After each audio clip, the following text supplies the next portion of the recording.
பசிக்கிறாங்க order போடுவாங்க. 200 friends 100ல் எதுவுமே இல்லை. காஃபியே 180. சும்மா இருக்கும்.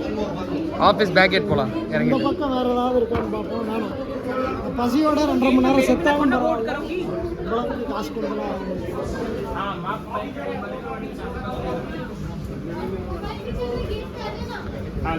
இப்படி செய்வீங்கன்னு நினச்சி கூட பார்க்கலாம். இப்போ வாங்கி சாப்பிட்றவங்கலாம் பற்றி என்ன நினைக்கிறேன்? வாங்கி சாப்பிட்றவங்கலாம் வந்து அவங்களுக்கெல்லாம் என்ன சொல்கிறது, அவங்களுக்கு காசு எங்கே கொட்டுதுன்னு தெரியலை. பசி இருந்தாலும் இப்போ எனக்கு தான் பசிக்குது. நான் அதுக்காண்டி சாப்பிட்றேன். மனசாட்சி இல்லாத இப்படி ரேட்டு போடுறாங்க உள்ள வந்துட்டோம் அப்படின்றதுக்காண்டி. எங்கே பாதி பேரை காணோம். ஒரு ஸ்கூல் இது மாதிரி இந்த சீனி பையன் வந்து இதோட 4வது தடவை மாட்டியிருக்கான். அப்புறம்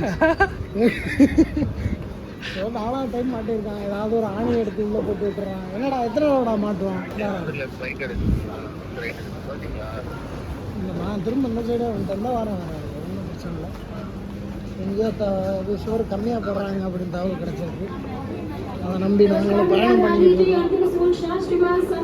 இங்கே சோறு வாங்கி தின்னுட்டு இருக்கையில ஃப்ளைட் எடுத்துகிட்டு கிளம்ப போகிறாங்கன்னு நினைக்கிறேன்.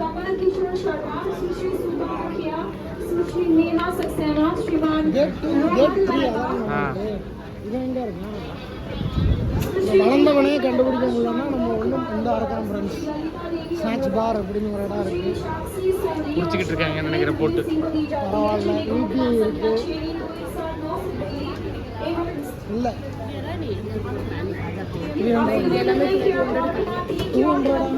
200 அதிகம் தானே. 100 கம்மி.